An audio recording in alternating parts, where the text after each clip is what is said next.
10. Want to thank, fire department and anybody else who helped out in this tragic day.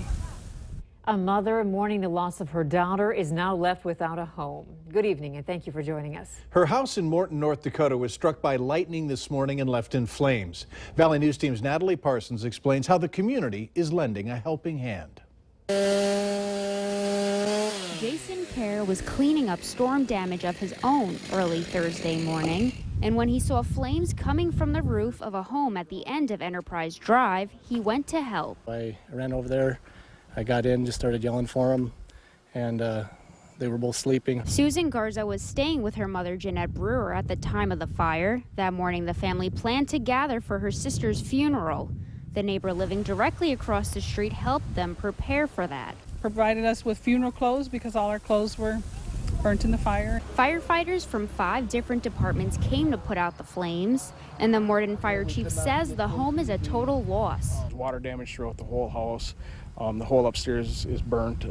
It started coming into the main floor through the ceilings and stuff, and we were able to get it knocked down. The community has been coming out to help the family during their time of need, starting with the nearby neighbors. Giving my mom coffee and a bathrobe and things like that. Everybody will come together when we get a chance to meet and help them out as best we can. And the gesture to help extends past the Morton city limits. The bar in Barney, North Dakota, she said they're setting a jar up on the table for help the family out. In Morton, North Dakota, Natalie Parsons, Valley News Live. Brewer's children say their mother will stay in a motel for the next few nights. Then they plan to look at apartments so she has a temporary place to live while her home is being rebuilt. A 2-car crash slowed traffic for a time along I-94 between Fargo and Moorhead tonight. One car rear-ending the other. Neither driver was hurt. Authorities had the drivers pulled to the side of the interstate. The crash happened on the Red River Bridge around 8:30. Authorities warned drivers to take it easy since there's road work continuing. The Hennepin County Medical Examiner says a former Miss North Dakota USA died of natural causes. Samantha Edwards died of complications from the heart condition arrhythmogenic cardiomyopathy, according to the Medical Examiner's news release. The 37-year-old Fargo native was found deceased inside her Minneapolis home on June 14th. Her friends and family have set up a GoFundMe page in her honor to pay for funeral expenses. Has Facebook Live gotten out of control, and is it time to shut down the streaming service? Just days ago, a girl from St. Paul, Minnesota, live streamed her suicide attempt to an audience of thousands. We've seen terror attacks live streamed along with the aftermath of police shootings. Facebook says it has staff monitoring the streams, and popular ones are shut down if necessary. But taking to the social media site for attempting suicide could be a plea for help. Some people want to be famous. And so the internet has sort of lowered the bar for famous. And this is one way where someone feeling suicidal, feeling hurt, might say, hey, how can I make hay with this? How can I get people to pay attention? We have more resources from Facebook as it relates to suicide. Just click on this story at valleynewslive.com. And remember to like Valley News Live on Facebook. You can follow the latest news, weather, and breaking news updates anytime on your feed. Just search Valley News Live, like our page, and you'll stay informed throughout the entire day. The suspect killed by 2 Minnesota Bureau of Criminal Apprehension officers was identified today. The BCA agents were conducting an undercover operations involving the solicitation of minors in Alexandria, Minnesota, when they came in contact with 31-year-old Adam Joe Klimek of Alex. Officers say that Klimek, he was under arrest, but he grabbed a knife and charged at 3 officers. 2 of those agents, Beth Eilers and Dustin Vanderhagen, fired at Klimek, striking him at least once. Officers tried to save him at the scene, but paramedics pronounced him dead moments later. Focused. That's the word state lawmakers in the Republican majority used today to describe their goal for the special session that they've been in for the past 3 days. The bill that should close the state's budget shortfall passed the House 82-4 this morning. The bill signed by Governor Jack Dalrymple is the exact same that Republican leadership introduced earlier this week. Democrats made one last attempt to send the bill back to committee to make changes, but that motion failed. Every one of us, especially in my age group, have had parents who've been in nursing homes. God bless those people. They're saints, what they do. We're not throwing anybody under the bus here. We're trying our best to balance the budget. The bill uses Bank of North Dakota profits, the state's rainy day fund, and a 2.5% allotment to cover a $300 million shortfall. Minnesota health investigators are searching southern parts of the state for one of two primary species known to carry the Zika virus. Reports say the nearest established population of the Asian tiger mosquito is in southern Illinois, but small populations have been found in Minnesota. Minnesota Department of Health investigators are paying a visit to Winona, Rochester, Mankato, and Worthington, and possibly several other southern Minnesota cities over the next couple of weeks. The department says if the mosquito were in Minnesota, it would be more likely to survive in the south where there are warmer temperatures.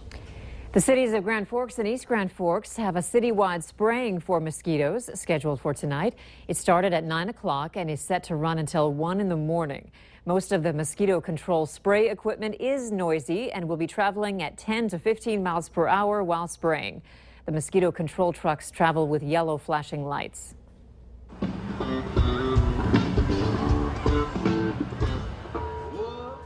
A highly anticipated day We Fest musical festival in Detroit Lakes is underway. The big artist of the day, Eric Church, will be stepping onto the stage in about a half hour. The festival has been drawing country music stars to the area for 34 years. And one woman from Dilworth hasn't missed a single concert. Valley News Team's Nicole Johnson introduces us to Grandma. Ricky Van Shelton. It's a walk down memory lane for 76-year-old Joanne McDonald. I can't remember all of them, but seen so many acts, you know, that come and go. She was at the very first We Fest back in 1983 when it was only $35 and half the amount of people. So it's like family reunion sometimes. Every single year for 34 years, McDonald hasn't missed a beat. Literally. Yeah, we like to party. We've had some great times. Some that we can't talk about and some that we can. Back at the campsite, everyone wants to have a drink with these two. They used to call McDonald Mom, but now she's known as Grandma. Well, we've been kind of camped in the same area, so there's people that come by and recognize us. They travel in a pair now, but once upon a time, McDonald enjoyed the festival with her husband and her kids. But her kids had kids, and her husband passed away. But my kids all said, you gotta go, you gotta go. So I keep saying I'm gonna quit. And they said, you can't quit now. He didn't even quit going while battling cancer and undergoing chemotherapy. Oh, I felt good when I got here. You didn't want to miss a year. No, I know. Over the years, just about everything has changed at We Fest for McDonald. But what she misses the most, the old guys. And now Grandma has one goal in mind: make it to 35 years. In Detroit Lakes, Nicole Johnson, Valley News Live. She should be in the Walk of Fame. McDonald has saved the lineup from all 34 years and is hoping to put it in a scrapbook once she hits her 35th. The latest radio ratings came out for Fargo, and talk radio stations took a dive. In the latest Nielsen radio ratings, KFGO, the home of Joel Heitkamp, is down 19%, and WDAY, the home of Mike McFeely, is down 21%.